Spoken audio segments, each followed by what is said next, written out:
ሓደ ኤርትራዊ ኣብ ስዊስ ሳንጋልን ንሸውዓተ ዓመት ካብቲ ሃገር ተሰጉጉ ከምኡ ድማ ኣን ክልተ ዓመት ናብ እስር ቤት ከኣትለዎ ስለምንታይ ናብ ዝበፅሕ ተልና ነታናቱ ጓሉ ክሳታ ሓኒኡ ክቀድላ ፈቲኑ ብሓደ ካብል ገይሩ መጀመርታ ሽዑሳ ነቲ ካብል ኣልያቶ ብኢዱ ገይሩ ሽዑ ክቀድላ ፈቲኑ እጂ ንሳ ናታ ዓርካ ምስኣ ኢንቲም ኮይኑ ፃውታው ርክብ ነይርዎ እጂ ሃዛ ኣቦኣ ንሳ ምስ ሓደ ቤተሰቡ ክትምራዕ ደሊዋ ነይሩ ውዕል ገይሩ ነይሩ ሳገን እንቢላቶ አቡ ብዙ مساحه تفطيرو شعو اب حدا معاد بماكينه ناخذو بماكينه يقعزو نيرو بحنسا نسا نيغراتو نعو انا مسناتي بوي فريند دقيسه اجيسو ماكينه دوابيلو شغالا سيبو نابتا ماكينه بدحي كاميريسو بدحي اكوفيلو شعو بدحي كوينو سادا كعنا افتينو كخدلا فتينو نساغن دحينا بكابل مجمرتا كعنا افتينو نتكابل علياتو شعو بيدو شعو حديما نسا ناب حد غاردن نيزونه سبات كده او حديرا جماعو زلو سبات ريبوما اجا بوليس كل حبيرا كوم دمات حكيمه مرمرا غيروم كله تيناتا قصدي اجا حكيم ترديوهم بكسات محنا كم استفدره ስለዚህ ሰባይ እጂ ሎማንቲ ተፈሪዱ ሰላም ከም ኩል ግዜ ደጊም ሰላም ክብል ይደሊ ቅድሚ ብዚ ናይ ሎሚ መደበይ ቅድሚ ምሕላፍ እንታይ ክብል ይደሊ ክእረም ተደዲዎ ካብ ማለት ጌጋ ኮይኑ ስማዓኩም ዝኾነ ሰብ ርእይቱ ገድፍ ንኹልና ጠቃሚ ነገር ማለት እዩ ለዚ ከምዚ ቢልካ ብዝተፈላለ ሓሳብ ክትዛረብ ከለኻ ወይ ድማ ኣብ ርእይቶ ናይ ደቂ ሰባት ኣብ ሓሳብ ናይ ደቂ ሰባት ኣቲኻ እዚ ቁኑዕ ኢልካ ክትዛረብ ከለኻ በትናዕኻ ዝመስለካ ግድን ንኹሉ ሰብ ቁኑዕ ማለት ኣይኮነን እንገሊና ቁኑዕ ወይ ትክክል ኮይኑ ስማዓና ንኻልኦት ከኣኒ ጌጋ ክመስለኩም ወይ ክስማዓኩም ይኽእል ኣብ ዝኾነ ማለት ደቂ ሰባት ሓሳብና ይፈላለዩ ስለዚ ብርእይቶ ምእረምታ ጌርካ ንጌጋታት እንዳተኣረምካሉ ኢኻ ትኸይድ ንሱ ስለ ዝኾነ ይኻኒ ከም ዝብልና መደብ ኣነ ኣምነ ዘቕርብ ዘለኹሲ ኣብዞም ኣሕዋትና ዘቕረብዎስን ገሊኦም ጽቡቕ ሓሳብ ክቕፀል ኣለዎ ኢልካ ክሬዲት ነቲ ክሬዲት ክወሃብ ክሬዲት ትህቦ ነቲ ዓገብ ዘድልየኻ ዓገብ ትብሎ ወዘተ ነካይዶ ዘለና ከምኡ ማለት እዩ ስለዚ እቲ ንዓኻ ዝመስለካ ቁኑዕ ትብሎ ሓሳብ ብኣገባብ ሓሳብካ ወይ ምእረምታ ምግላፅ ወይ ምግዳፍ ኣገዳሲ ንኹልና ጠቃሚ ነገር እዩ ክብል ስለ ዝደለኹ እየ እንታይ እዩ እዚ ኣብርሃም ዝተዛረባ ሕፅር ዝበለት ቪድዮ ክንሰምዓ ፀኒሕና ዳርጋ ብዙሕ ሰብ እውን ይዛረባላ ኣሎ ሕጂ እንታይ እዩ ልክዕ ከምዚ ኣብ ስክሪን እውን ክንሰብ ዝኣኸለ ውልድካ ብሓሳብ ምምኻር ዶ ወይስ ምግዳድ ዝብሎ ዘለኹ ሕጂ ልክዕ ምዚ ኣብርሃም ተዛሪቡሉ ዘሎ እዩ ማለት ክሳብ ውላድካ ክትቀትል ምድላይሲ ብጣዕሚ ሓደገኛ እዩ ማለት ዝኾነ ወላደሲ ኣብ ውላዱ ባህጊ ኣለዎ ኣቐዲምካ ቅድሚ ውላድካ ብወድኻ ገለ ምስ ካልእ ሰባት ተዛሪብካ ፀንሕ ትኽእልካ ብጓልካ ብኻልእ ሰባት ወይ ምስ ካልእ ሰባት ወዲእኻ ትፀንሕ ትኽእልካ ሓደ ንሱ ብናተይ ኣጠማምታ ጌጋ እዩ ወለድና እውን ይጥቀሙሉ ነይሮም እንድዮም ግን ኣብ ወለድና ዝነበረ ግዜን ሎሚ ዘለናዮ ግዜን በበይኒ እዩ ምናልባት በቲ ናይ ወለድና ግዜ ጽቡቕ እዩ ክትብሎ ትኽእልካ ሎሚ ግን ኣብዛ ዓለምሲ ኣይኮነን ክንዲ ሰብ ዝኣኸለ ውላድካን ወድኻን ጓልካንሲ ትሕቲ ዕድመ እውን ሲ እንታይ እዩ ንሪኦ ዘለና ኩልና ማለት እዩ ዋላ ጌጋ ይፈጠር ግን ክሳብ ህይወት ምስ ህይወት ዝወዳደር ነገር የለን ምስ ህይወት ዝወዳደር ነገር የለን እንጂ ትቀንዲ ነገር ኣነ ሕጂ ከም ናተይ ርእቶ ወይ ድማ ክኸውን ኣለዎ ከም ወለዲ እውን ክንሓስቦ ኣለና ኢለ ዝኣምን እንታይ እዩ ቅድሚ ኩነት ንውላድካ ክትዕልሎ ኣለካ ወይ ክትዕልላ ኣለካ ጓልካ ድዩ ዋላ ወድኻሲ ብብዙሕ ብዝከኣል ማለት እዩ ማለት ክንዲ ሰብ ምስ ኣኸሉ ናብ መርዓን ሓዳርን ወዘተን ብዝተፈላለየ ኣብ ደቅኻ ትምነየ ነገር ከለጌና ክትዘራረበሉ ምኽኣል ጽቡቕ እዩ ክእረም ወይ ድማ ከለጌና ነቲ ነገር ከምቲ ትደልዮ እንድሕር ኮይኑልካ ከለጌና ከምሲ ደቅኻ ክትዘራረበሉ ተዝሓሸ ማለት እዩ ክንዲ ሰብ እንድሕር ኣኺሎም ግን ወዲ ይኹን ጓል ነግድነት እዩ ምርጮ ኸልዕል ማለት እዩ ወላዲ ኾንካ ሓሳብካ ክትሕግዞ ትኽእል ሓደ ኣብ ቅድሚ ዝኾነ ውሳነ ከይበፅሐ ውልድካ ኣቐዲምካ ከተማኽሮ ክትጸንሕ ትክእል ኣለካ ኣብ ውሳነ ምስ በፅሐ ከዓኒ ኣብታ ናቱ ሓሳብ ዝሓሸት ሓሳብ ትብላ ከዓኒ ከም መመላእታ ምኽሪ ከዓኒ ምልጋስ ደኣምበር ኣነ ዝበልክዎ እዩ ዝኸውን ኢልካ ምስ ወድኻ ምስ ጓልካ ክንዲ ሰብ ዝኣኸሉ ደቅኻ ብጎነፅ ወይ ገዲድካ ንነገራት ክትከዶ ምፍታን ኣዝዩ ጌጋ እዩ ብጣዕሚ ጌጋ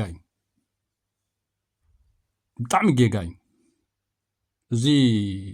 ኣቦ ንጓሉ ክቐትል ደለሲ ኣነ ዝደለኽዎ ስለ ዘይተመርዓኽስ ኢልስ ጓሉ እዩ ሓኒቑ ክቐትል ፈቲኑ ማለት እዩ ዝገርም እዩ ብጣዕሚ ዝገርም የሰንብደካ ኢኻ ማለት እዩ የሰንብደካ እዩ ኣለው ብዙሓት እኮ ኣብዚ ሓበሻ ደቆም ካልእ ሕብረተሰብ ሒዘን ዝመፃ ክሳብ ወላ እውን ናይጀርያ ሒዘን መፂንኦም ወለዱ ኮይኖም ሓሪሞምን ዝተኣሰሩ ወለዱ ኣለው ሕጂ ዝኾነ ነገር ንስኻ ኣይኮነን ክንዲ ሰብ ምስ ኣኸሉ ደቅኻ ከለጌና ናትካ ባህጊ ናትካ ምርጫ ንሶም ክኾኑልካ ትደልዮም ወይ ትደልዮ እንዳዕለልካዮም ክትጸንሕ ትክእል ኣለካ 18 ኣኺሎም ኣብ ዝተባሃለሉ ዕድመኦም ከዓኒ ንስኻ ዝሓስካሎም ነገር ተልዩ ከምዚ ክንገብር እዞም ስድራ እዚኦምሲ መቃርብትና እዮም ፅቡቅ ጌርና ንፋለጥ ኢና እሞኒ ትምህርትኩም ምስ ወዳእኩም ወይ ትምህርትኻ ምስ ወዳእኻ ወይ ትምህርትኹም ምስ ወዳእኺ ከምዚ ኢልካ ወላ ከምዚ ዋዛ ቁርብ ኣንፈት ተትሕዞም ማለት እዩ ኣንፈት ኣትሒዝካ እዮም ትጸንሕ እንታይ ትሓስብ ከም ዘለኻ ከም ወላዲ ማለት እዩ እንዳጎበዙ እንዳዓበይ ምስ ከዱ እታ ዘረባኻ ኩሉ ግዜ ኣብ ሓንጎሎም ድሕሪ ጸኒሐ ኩሉ ግዜ ንዓ እንዳሓለውዋ ክኸዱ ይኽእሉ እዮም ገለኻ ኣጋጣሚ ኮይኑ ከዓኒ ንሶም ዝወሰንዎ ነገርካ ከጋጥም ይኽእል እዩ ኣብታ ዝወሰንዋ በቃ ንዝቕፅል ህይወቶም ንሓዳሮም ወይ ገለገለ ሓሳብ ጥራኻ ክትሕግዞም ዘለካ እምበር ኣብ ዝወሰንዎ ወድኻ ድዩ ዋላ ጓልካ ኣብ ዝወሰንዎ ገዲድካ ሓንጎሎም ክትርብሾም ኣይሰምዑኻን ቀፂልካ ክሳብ ወድኻ ሓኒቅካ ክትቀትል ጓልካ ሓኒቅካ ክትቀትል ብጣዕሚ ዘሕፍር ነገር እዩ ማለት ዝደለየቶ መሪፃ ኢልካ እታ ጓልካ ክትቀትላ ብህይወታ ክትቀትላ ህይወታ ትንፋሳ ክትሕልፋ ነቲ ዝደለኻዮ ኣይረኸብካዮ ነቲ ዝደለየቶ ኣይረኸብካዮ እዚሲ ክንጥንቀቐሉ ክንክእል ኣለና ብፍላይ ወለዲ ኤርትራውያን ኣብዚ ብዙሕ ፀገም ይረአ እዩ ብከምዚታት ዝእሰሩ ወለዲ እውን ብዙሓት ኣለዉ ንምንታይ ኣነ ዘይፈልጦ ዓርኪ ሒዝኪ ንምንታይ ንሕና ዘይንፈልጦ ዓርኪ ሒዝካ 18 ብፍላይ ንድሕር ኣኺሎም ናይ ግድን እዮም በቃ ኣብቲ ኣበየን ማለት ኣብዚ ኤውሮጳ ነብሩ እንተልዮምሲ ኩልና ንሪኦ ዘለና ኮይኑ ደቂ ትምህርቶም ገለመለ ይላለዩ እሱ ምዃኑሲ ንሱ ክመፅእ ከም ዝኽእል ወድኻ ዲ ጓልካሲ ናብ 18 ቢሎም ክፀጋግዑ ከለውሲ በቃ ዕድሞም ይኣክል ኣሎ ዝሓስብዎ ነገር ምዃኑስ ኣቐዲምካ ክትፈልጦ ትክእል ኣለካ ከም ዋዛ ምሲልካ እውን ኣሎ እኮ ብዙሓት ወለዲ ባዕሎም ዕርክነት ዝፈጥሩሎም ንደቆም ማለት እዩ ጓል ትኹን ወዲ ትኹን ኩሉ ጌና ውላዶምሲ ኣብ ዝፈልጥዎም ስድራ ቤት ብዕርክነት ኩሉ ጌና ዘላልዮም ወለዲ ኣለዉ ምክንያቱ እታ ዕድመ ኣኺላ ኣላ ስለዚ እታ ዕድመ እንድሕር ኣኺላ ከዓኒ ወዲ ይኹን ጓል ነግድነት እዮም ዓርኪ ክሕዙ ዝጅምሩ ወይ ዝፍትኑ ማለት እዩ ወለዲ ምስ ወለዶም ናፃ ኮይኖም ዝዕሉ እንድሕር ኮይኖም እቲ ዝገብርዎ እንታይ ይገብሩ ኣለዉ ክዕልሉኻ ክእሉ እዮም ምሳኻ ናፃ ኮይኖም ዘይዕሉ እንድሕር ኮይኖም ካባኻ ክሕብኡ ብቢሎም ይቕፅሉ ናብ ዕውልነትን ገለን ከዓ ዝኸዱ ኣለዉ ምክንያቱ ነጊሮም ስድራ ቤተይ እንድሕር ፈሊጦም ክኽሪልየመ ኢሎም ይሓብኡልካ ማለት እዩ ይሓብኡልካ ብቢሎም ሽዑ ናብ ካልእ ናብ ብዙሕ ሓደጋ ይኣትዉ ማለት እዩ ስለዚ ኩሉ ጌናሲ ካልእ ይትረፍ ንሱ ወይ ንሳ ዝውስኖም ምዃኑ እውን ኩሉ ጌና ደቅኻስ ከኣምኑሉ ክእሉ ኣለዎም ኣብ ምርጫኻቶምሲ ሓሳብ ጥራሕ ትሕግዞም ምዃንካ ክንዲሳብ 18 እንድሕር ኣኺሎም በቃ እታ ንሶም ዝመርፅዋ ስኻ ከዓኒ ተወሳኺ ሓሳብ ትሕግዞም ምዃንካ ኣቐዲሞም ክፈልጡ ክእሉ ኣለዎም ደቅኻ እምበር ዝኾነ ነገር ንድሕር ገይሮም ትበኣሶም ወይ ድማ ትቋየቖም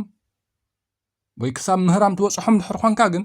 በቃ እዚ ንሪኦ ዘለና ቢድዮ የጋጥም ማለት እዩ እንታይ ክትረክብ ትኽእል ጓልካ ቀቲልካ ወድኻ ቀቲልካ እንታይ ክትረክብ ትኽእል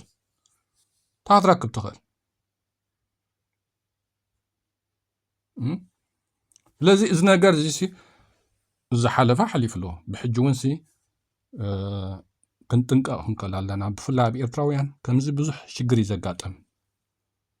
ብዙሕ ማለት እዩ ምክንያቱ ኣለዉ ብዙሓት ስድራ ቤታት ሳብ ዝእሰሩ ነታ ጓል ገለ ካልእ ዜጋ ሒዛ እንድሕር መፅያቶም ሳብ ዝእሰሩ ወለዲ ኣለዉ ወዲ ሃገር ክዘይትሕዚ ከይፈለጥና ስለምንታይ ከምዚ ትገብሪ ገለገለ ኢልካ ማለት እዩ ሕጂ እቲ ኣተሓሳስባ ናትና ኣብቲ ኤርትራ ዘዕበየና ካሊእ እዩ ንሳቶም ከዓኒ እዛ ዝነብሩላ ዘለዉ ዓለም ካሊእ እያ እዚኣኻ ከም ወለድ ኣቐዲምካ ክንፈልጣ ዘለና ማለት እዩ ዝኾነ ወላድሲ በቲ ናይ ኤርትራ ከድካ ነዚ ሕጂ ንሶም ዝነብሩሉ ዘለዉ ሂወት ክትቅይሮ ኣይትኽእልንኻ ጥራይ ኣብዛ ዝነብሩላ ዘለዉ ዓዲ ሓሳብ ዝሓሸ ሓሳብ እንዳሃብካ ካባኻ ከይሃደሙ ዝገበርዎ ናፃ ኮይኖም ዝዕልሉኻ እንታይ ገብሩ ከም ዘለዉ ከም ዝነግሩኻ ስኻ ክትፈልጥ ከም ዘለካ ዝገበርዎ ወይ ዝሓሰብዎ ነጊሮምኻ ዘይትኹርየሎም ዘይትበኣሶም ዘይትሃርሞም ዘይትፀርፎም ምዃንካ ክትእምኖም ክትክእል ኣለካ ሽዑ ካብታ ውሳኔ ናትካ ትደልያ ዘለኻ ወፅዮም ንሶም ዝኣምንሉ ነገር ሓደ ነገር ምጀመሩ ትዝገብርዎ ዘለዉ ሽዑ ይነግሩኻ ማለት እዩ ንስኻ ካልእ ሓደጋ እውን ከይጋጥም ሓሳብ ትሕግዞም ማለት እዩ ኦኬ ፅቡቅ ድሓን ከምዚኣ እንድሕር ጌርካ ወይ ከምዚኣ እንድሕር ጌርካ ከዓኒ እታ ዝሓሸት እያ ኢልካ ከዓ ሓሳብ ትሕግዞም እምበር ሓንቲ ትገብሮ ነገር የለን ሓደ ብተፈጥሮ ክንዲ ሰብ ንሕር ዝኣኺሉ 18 ንሕር ኣኺሉ ዝኾነ ሰብ ትዕድመ ይደፍኦም እዩ ድሌተይ ክመርፅ ኣብ ነፍሰይ እውን ክውስን ኣለኒ ዝብል ትዕድመ ይደፍኦም ካልኣይ ነገር ኣብቲ ላይፍ ኣብ ከባቢኦም ዘሎ ከዓኒ ይርእይዎ ኣለዎ ማለት እዩ ጅስ ከም ወለድሲ በቲ ናይ ኤርትራ ተሓሳስባ ጥራሕ ከይድና ነዚ ዝነብሩ ዘለዉ ሂወት ልክዕ ከምቲ ናይ ኤርትራ ላይፍ ወይ ናይ ኤርትራ ባህሊ ገለ ብኸምኡ ክትሕዞም ኣይትኽእልንካ ሕንጎሎም ከተናውፆም ኢኻ ትኽእል ክትርብሾም ኢኻ ትኽእል ሽዑ ምስ ተረበሹ ምስኻ በኣሱ ካባኻ ርሕቑ ካባኻ ምስ ርሓቑ ከዓን ምዕዋል ኣሎ ምዕባድ ኣሎ ካብ ትምህርቲ ኩሉ በቃ ዛሕዛሕ ኢልካ መንጎ ምውዳቅ ኣሎ ማለት እዩ ሕጂሲ ግድን ወለዲ ተደልዮ ጥራሕ ክኸውን ኣይክእልኒ ኩሉ ኣጋጣሚታት ካብ ግዜ ናብ ግዜ እንታይ ከጋጥም ከም ዝኽእል ፈሊጥካ ግን ካብ መጀመርታ ናፃ ኮይኖም ምስኻ ከም ዝዕልሉ ምግባር ማለት እዩ ከም ዋዛ ምሲልካ ከዓኒ ስኻ ትደልዮ ስኻ ትብህጎ ንዕለልካ እዮም ትፀንሕ ንዓኣ እንድሕሪ ሙሉእ ተቐቢሎማ ወይ ኣብታ ንስኻ ሓቲትካ ንመርዓ ዝበልካዮም ወይ ድማ ባዕሎም ሓደ ነገር ንሕሪ ወሲኖም ከምዚ ወሲኖ ኣለኹ ገለ ኢሎም ድሕሪ ዕሊሎም ኢኻ ኦኬ ሞ እዛ ጌርካያ ዘለኻ ፅብቕቲ ኮይና ከምዚኣ ጌርካ ከዓ እንድሕሪ መሓይሽክያ ወይ እንድሕሪ መሓይሽካያ ዝያዳ ዝበለፀት ክትከውን እያ እንዳበልካ ነታ ነገር ክትሪኣ ደኣ ዘለካ እምበር ክሳብ ክትሃርም ክሳብ ክትቀትል ወዘተ እዚ ክስማዕ የብሉን ጠቕላላ ክስማዕ የብሉን ቆልዓ ሰላ ኣምሊጣ ዝወፀት እምበር ኣባኣ መቐተላ ነይሩ ብጣዕሚ በቃ ኣባኣ በቲ ዝገበሩ ሕጂ በቃ ኣብ እስር ቤትና ፍርድን ወዲቑ ማለት እዩ በቲ ኣብ ልዕሊ ውላዱ ዝፈተነኻ በቃ ምስ ጓሉ ናይ ዘለኣለም ብላሓንቲ ከም ዝቐተላ ማለት እዩ ኮይ ብላሓንቲ ካብኡስ መይታ ያንሳ ነገራት እኮ ተወዳድሮም ካኻ ቀዳማይ ደረጃ ትደልዮ ነገር ኣሎ ንዑይ ተዓወትካሉ ካልኣይ ደረጃ ንዑይ ተዓወትካሉ ሳልሳይ ደረጃ እውን ኣለኩም ጅንኣብነሲ ኣብዚ ናይ መርዓን ውላድካ ንሲ ቀዳማይ ደረጃ ንስኻ ትደልዮ ጥራሕ ክኸውን ከም ቀዳማይ መቐምጦ ሳይ ተዓወትካላን ባዕሎም ብዝመረፅዎ ሓሳብ ብሓሳብ ተሓጋጊዝካ ከዓኒ ኣብ ዝሓሸ ደረጃ ምብፃሕ ንዓኣ እንድሕር ዘይረኺብካያ እውን ብደስ ዝበሎም ንዖም ዝመስሎም ገይሮም እታ ሂወቶም ምድሓን ስለዚ ነገራት ኩሉ ንስኻ ትደልዮ ጥራሕ ኣይኮነን ካብ ውላድካ ካብ ወድኻ ካብ ቤተሰብካ ገለገለ ክትረኽቦ ባዕልኻ ነታ ሂወትካ እውን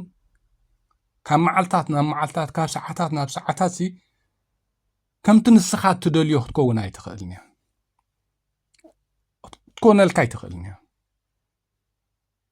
ሎሚ ብዛዕባ ፅባሕ ተሓስቦ ፅባሕ ምስ ወግሐት ነቲ ሓሳብ ክትቅይራ ትኽእል ኢኻ ዝኾነ ሰብ ዘጋጥሞ እዩ ለዚ ዝኾነ ነገር ከምቲ ንስኻ ትደልዮ ክኸውን ኣይክእልኒ ኣይኮነን ካብ ብውላድካ ካብ ጓልካ ካልኻለ ካብ ቤተሰብካ ገለገለ ንስኻ ከምቲ ትደልዮ ጥራሕ ኩሉ ክኸውን ንስኻ እውን በታ ነብስኻ በታ ትውንና ብቐረባ ትውንና ነብስኻ تنسخة تحاسبه تتكبره مالتها يكونن نحاسبون نتكبرون حدد يخلنا هذا يكونن مالتي جب فلاي أبزنا يقال عط زبهال سخا بني اشتؤم مسخانا أخوينا كعلو هم زلوهم بذكاء المقبار كاو أسرت حمشتي أشد الشهوة صحوا عني كم زوازا كمرعوكي كمرعوكا كحسيكا قال نابلكا قرب تلمامدم كابتن السخات الزاربون دليتاتهم كل جنات فلتو تخلها جلسي اوكي زمرصكم لي زمرعو مصعبخو قلبلوها مالتي قالها اني نو بعلي ازمرص بلوها مالتي جيني قصالي حسابمسي كتفلط تخلها مالتي سمعتكا ويناتكا حساب دليتن طرح حسكا ايتخي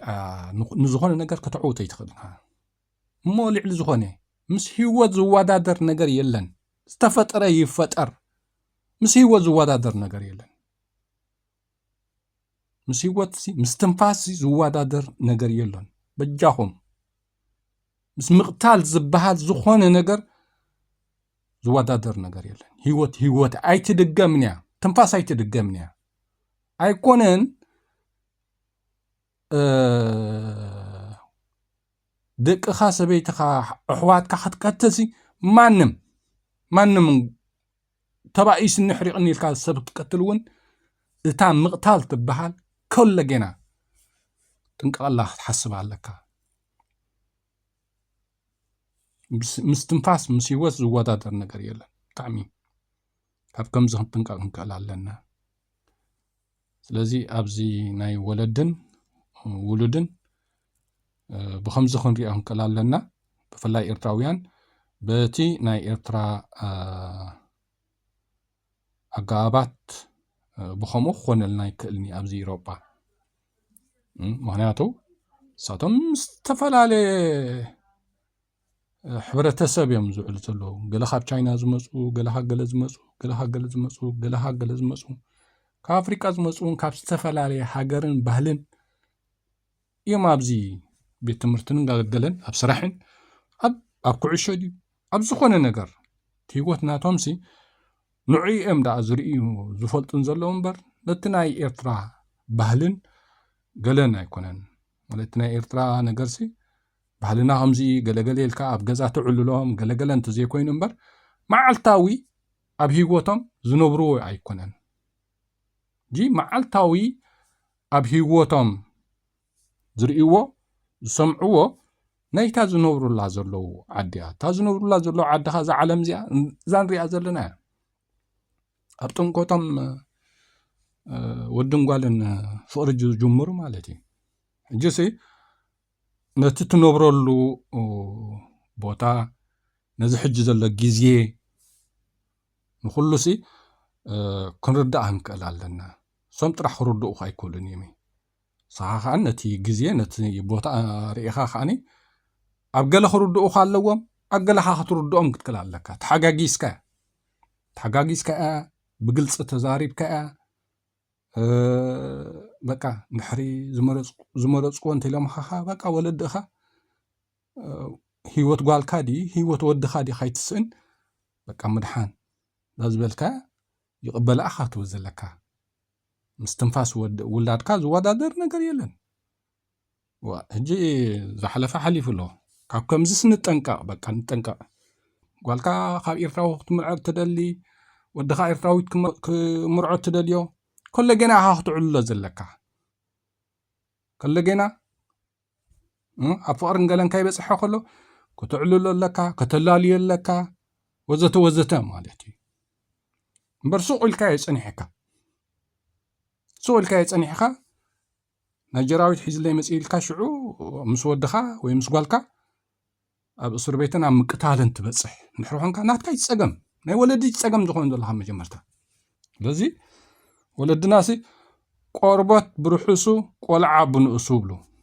تمالي جزيا كل جنا ولادكا تحساب توبو ኣላማሚድካ ትጸንሕ ኣብታ ውሳነናቱ ኸዓኒ ትኽብረሉ ምዃንካ ኸዓኒ ወይ ትኽብረላ ምዃንካ ደቅኻ ኣሚኖም ክጸንሑ ይኽእሉ ኣለዎም ኣብታ ባዕሎም ዝውስንዋሲ ከምዚኣ ገይረ እየ እሞኒ ወለደይ ክበኣሱን እዮም ኢሎም ፈሪሖም ካባኻ ክሕብኦም ካሃድሙን የብሎምን እዚኣ ኢና ክንደምዳ ዘለና ኩልና ብዝኾነ ብምቕጻል ኣብዚ ናይ ቶማስ ሓውና ገለ ቢዶ ሰበይቲ ጠፍ ከተብል ኣለካ ገለገለ ኢሉ ተዛሪቡ ነይሩ እዚኣ ኸ ብዙሕ ሰብ ይዛረበላ ቀኒ እዩ ኣነ ቀንዲ ኣቢ ሰመረ ብዛዕባ ኣማሪሩ ክዛረብ ሰሚዕዮ ማለት እዩ ብዝኾነ ቶማስ ከኣን ይቕረታ ሓቲቱ ከም ዘሎ ኣብ ገለ ሰሚዕዮ ሕጂ ቶማስ ጽቡቕ ገይሩ ይቕረታ ምሕታቱ ልክዕ ከምዚ ሰመረ ሓውና ዓገብ ከኣኒ ኣገዳሲ እዩ ሓሪቑ እኮ ሰብ ይሃርም ሓሪቑ ሰብ ይጸርፍ ኩልና ንውዕሎ እዩ ኩልና ንውዕሎ ሓሪቕና ንሃርም ሓሪቕና ንጸርፍ ምህራም ግን ዝመጽእ ነገር የለን ምህራም ማለት ፓርት ኦፍ ምቅታል እያ ብምህራም ዝመጽእ ፍቕሪ የለን ኣብታ ዝተሃረምካላ መዓልቲ ተሓራሪቕካ ኣለኻ ገለ ዕምባባ ናይ ሓዳርካ ተቐንጢባላ ሸዓ ተቐንጢባላ ኣብታ ዝተሃረምካላ መዓልቲሲ ፍቕርኻ ጎዲላ ኣላ ሓዳርካ ቀኒሳላ ብምህራም ዝመጽእ ፍቕሪ የለን ገሊአን ኮብላይን ገሊአን ንፀወታ ዝብልኦ ኣለዋ ወላ ከም በዓል ቤቲ ስነ ጥበባዊ ቤተሲ ቀደም ዝበለቶ ነይሩ ሰብኣይካሲ ኣብ ድራማ ማለት እዩ ኣብ ኢንተርቪዳ ኣብ ድራማ እውን ዝበለቶ ነይሩ ሰብኣይካስ ጎ ከብለካ ኣለዎ ክፀፋዕካ ኣለዎ ወዘተ ገሊአን ብፀወታ ከምኡ ዝብላ ደቂ ኣንስትዮ ኣለዋ ገሊአን ካልካ ከምኡ ዝኣምና እውን ከለዋ ክእላ ግን ምህራምሲ ወላ ሓንቲ ብምህራም ዝመጽእ ፍቕሪ የለን ብምህራም ዝመጽእ ፍቕሪስ የለን ብምህራም ሓዳርካ እንዳፈረሰ እዩ ዝፈርስ ብምትህራምካ ኸኣነ ኩሉ ግዜ እንዳተጣዕስካ ትኸይድ ከመይ ጌርካ ሰበይቲ ሃሪምካ ክሕጉሰካ ኣይካልኒ ኣይኮነን ተሃሪምካ ተጸራሪፍካ እውን የጉሄካ እዩ ኣነ ከም ኣነ ኣይኮነን ምትህራምሲ ምጽራፍ እውን ካብቲ ዘጉሄኒ እዩ ግን ኣይሃርምን ኣይጸፍዕን ኣይጸርፍን ማለት ኣይኮነን ድሕሪ ሓዲቕካ እንታይ ዘይግበር ድሕሪ ሓዲቆ ሰብሲ ሰብ ኮ ነብሱ ቅትለ ትገብር ነብሱ ቀትል ነብሱ ኸጥፍኣ ስለ ዝመረፀ ኣይኮነን ግን በቃ ድሕሪ ሓዲቕካሲ ኣይኮነን ንሰበይትኻ ምጽራፍን ምህራምን ነብስኻ እውን ክተጥፍእ ትኽእልኻ ልክዕ እቶም ሓሪቆም ነብሲ ቀትለ ዝገብሩ ስለ ዝሓረቑ እዮም እምበር ተፈጢረን ካልኣይ ግዜ ናብዚ ዓለም ከም ዘይመፁ ዝፈልጡ እዮም ግን በቃ ስለ ዝሓረቑ ክሳብ ሂወቶም ቆትሉ ማለት እዩ ሕጂ ምስ ሓረቃ ምጽራፍ ከጋጥም ይኽእል እዩ ምትህርራም ከጋጥም ይኽእል እዩ የጋጥም እንከሎ ክሳብ ምቅታል እውን እኮ ንሪኢ ኣለና ኣንስቶም ዝቆተሉ ገለገለ ተተሓሒዞም ዝጸደፉ ቆልዑት ገዲፎም ብጣዕሚ ዝሕዝን ነገር ማለት እዩ ግን ኣብ ማስ ሜድያ ወፂኻ ምትህርራም ጽቡቕ እዩ ኢልካ ክትዛረብ እሞ ኣብዚ ሎሚ ግዜ ብሰንኪ ምትህርራም ክንደይ ኣንስቲ ንሰብኣይ ንሰበይቲ ንቃተሉ ክንደይ ሽግር ክንደይ ፍትሓት ክንደይ ባእሲ ኣብ ዘጋጥመሉ ዘሎ ግዜ ሰበይቲ ምህራም ጽቡቕ ኢልካ ክትዛረብ ኣዝዩ ጌጋ እዩ ቶማስ የቕረታ ሓቲቱላ ኣሎ ብዙሓት ሰባት እውን ዓገብ ኢልኩም ኣነ ዝያዳ ዝሰማዕኮ እዚ ሰመራ ሓውና ዲኤስ ፋሚሊ ጽቡቕ መደብ የካይድ ኣሎ ኣብዚ ጉዳይ እዚ ኣማሪሩ ክዛረብ ስሚዕዮ ሳላ ዓገብ ዝብሉ ሰባት ስለ ዝበዝሑ ቶማስ ሕጂ ይቕረታ ሓቲቱ ሰሚዕና ኣለና ማለት እዩ ብዙሓት ደቂ ኣንስትዮ ከዓኒ ብዛዕባ እቲ ጉዳይ ሓሪቐን ማለት ሓቂ ትኽክል ዋ እንታይ ማለት እዩ ምህራም ኣይኮነን ሃሪምካያ ክተሃርማሲ ክትጸርፋ ውንሲ ክትጸርፋሲ የብልካን ናይታ ትጻረፈላ ዘለኻ ደቂቕ ከይተረፈሲ ኣይኮነን ምትህራም نيتا تتصارف فلا يدفو مصراف ولا خاي تصارف كخاي تهارمك تقرعيمك السوق انتلك خمانسي ام نفسخا ناب حداركان ابتا داغتيا بزح تقنسخا مالتي مبركه لوم سبع الله صباح تولدخا اوالدكو تولدخا صباح لومي نسبيتخا مهرام ويطف صبوقي ندحرتلو خنكا وا صباح تولدها والد تولدنا والدكو صباح انستياني كمي غيركا جسي جيجا يو جيجا بقى جيجا مهرامن مصرافنسي توديئكا حريقا تأتود أمبر أب حدار عنواتي أبزخوني بمصراف دي بمهرام زفتر عنوات أمبر ربح زبحال نقر يقولون بزكال كاب صرفن مهرامن كنوصق كنكئل علينا خنياتو تصارف تقصل أم تهرام تبصح تقصل أم قتال تبصح تصحح تتصاوت تتحقف تعلل بقى نحروهن كهاني بقى بتازلات كان يشتنجر حقسكم كتنبر مالتي تتهارم تتصارف نحروهن كاغن ولا جزا خاز ملئيم لا هيوت زبال يبلون كل جزي أبصرفن أم تهرامن أم تشقጫን دحري كوينت هيوت زبال يبلون لذي كل جينا حدار كأني بحجوس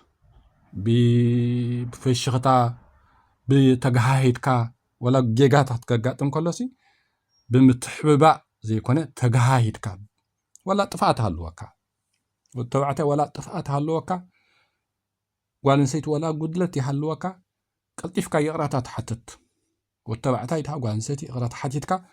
تا قدايكا قلطيفكا دا اختعر يالك كامبر تحبابي إخا تخيد تحدق حب فتن تحنتق تحب تفتن بدحرو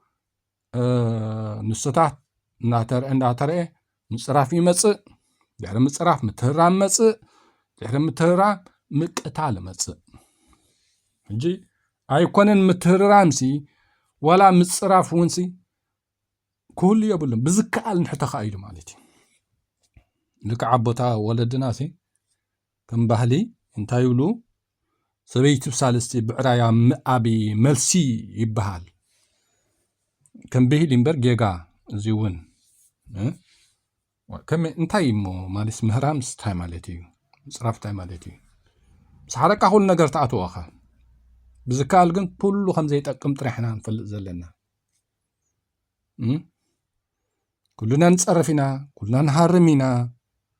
ግን جيجا إلكا مقرام طرحي خون زلو ومبر أو حدار فقر مسرتي فقر فطري نابلكا جن جيجا حسابي ما بفلاب زلو مجزي كندي حدارات ببأسنا تبتني كندي سب حدار نا تقاتلوسي كم زيلكا خد الزارب أزيو توماس تجاجيو كنا فيك ألطفو أريموا لك نفع السبات كأني عقبيلكم كان بعد سمرة ماليتي ስለዚህ ክድገም ይብሉን حق حش جيجا በቃ جيجا بصرف زعنو حدار امبر بصرفي بمتررام زهنص ወይ ዝማሙቕ حدار يلن تحق اندو عين حبايو تحق عين حبايو نتحق شفن يلكا متهرام حد جزو كدحني فقري يتكل قلقل حصوت اتاستهارم كلا سصرف كلا معلتي هيوت كان حدار كان كمي عينيا هم توعل تفلت عندها كمي تجنيقا توعل نن حريم كاياسي صريف كايا ولاس معرخندي تجنيقا حريقا توعل ترارادي اخا ابتا معالتي حريقا لا زوعالكا ترارادي اخا حداركا ولا دقيق نجر ملي خالا توعل كندي عيني خا توعل مالتي سبيتم سبعي من سبيتم مستحرارم تايقبر نول فتات قوي نام مستوف يقوي ناب شجارة يقوي بك أسرح يسألقه بزح نجار مالتي نساون كمو بمتهرام زمت بصرفتات زمت لذي جيجاي በቃ ሰብ የተግብራዲ ይኽእላዲ ከም ዓቕሙ ክገብር ዳኢኻ ትሪኣ ዘለካ እምበር ጌጋ ጥራሕ ትብሎ ዘለካ ጌጋ ምዃኑ ፈሊጡ ኣነ ሕጂ ዝፀርፍን ዝሃርምን ንሕር ኮይነሲ ጌጋ ምዃኑ መጀመርታ ከኣምነሉ ክእል ኣለኒ ብተግባር ከዓኒ ክሰርሓሉ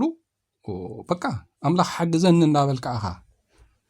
ነዚ ነገር እዚ ክትሕቆሉ ዘለካ እምበር ስለትፃረፍ ስለትሃርም ድሓን እኮ ሓዳር ፍቅሪ ዝፈጥር ገለ እናበልካ ኖ ጌጋ እዩ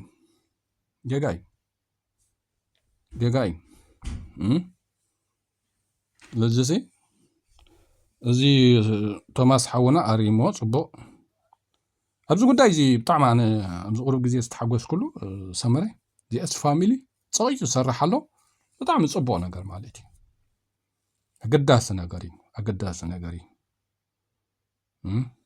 ኣገዳሲ ነገር እዩ ማለት ሎሚ ምስቲ ናይ ሶሻል ሚድያ ገለ በቃ ብፍላይ ሓንቲ ሕማቅ ነገር ንሕር ኮይና ቅልጢፋ ናብ ሰብ ትበፅሕ ኩሉ ሰብ ሸር ዝብላ ኩሉ ሰብ ሳናይ ቶማስ ሕጂ ዳርጋ ብዙሕ ሰብ ሰሚዕዋ ኩሉ ተቐባቢላ ማለት እዩ ከም ሓቂ ጌጋ ኢኻኒ ምክንያቱ ኣብዚ ሎም ግዜ ሲ ብዙሓት ሰብ ሓዳር ቃተሉ ዝስማዓሉ ዘሎ ግዜ ብሰንኪ ምትራምን ብሰንኪ ፀርፍን ብሰንኪ ዘይምስማዕን ክንደይ ሓዳራት ዝዓንወሉ ዘሎ ግዜ ወፂኻ ንዕኡ ዝፍውስ ሓሳብኻ ከተቐርብ ዘለካ እምበር መዲስካ ንዕኡ ላምባ ክትኩዕወሉ ምትርራም ኣይፅላእን እዩ ገለገለ እንዳበልካ ኣገዳሲት ኣይኮነትን ቶማስ ካ ፅቡቅ ተረዲኣቶ ብሕጂ ከዓኒ ክጥንቀቀሉ ኩለኩም ብፍላይ ኣዝዮም ፍሉጣት ሰባት ብስነ ጥበብ ድዩ ብካልእ ድዩ ብዙሕ ሰብ ስለ ዝሪአኩም ሲ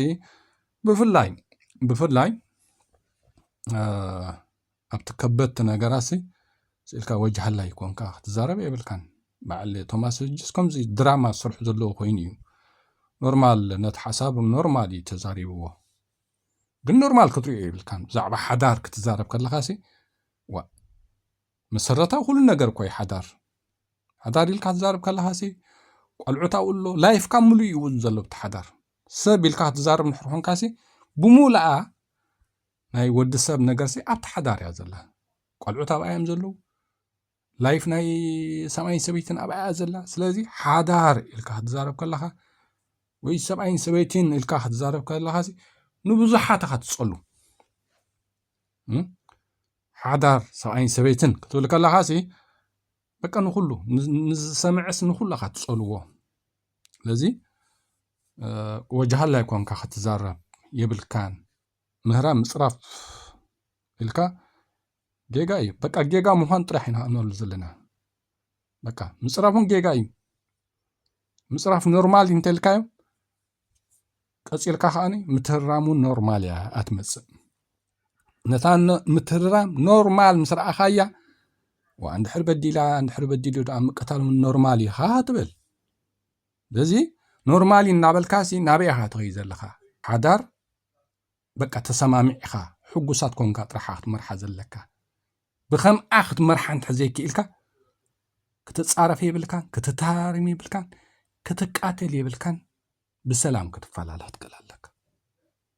በቃ ናይ ሓዳር ነገር እዚኣ እምበር ምፅራፍ ምትራም ኖርማሊ ዝበሃል ግን ኖርማል ዝበሃል ኣይኮነን ዝኾነ ሰሰናይ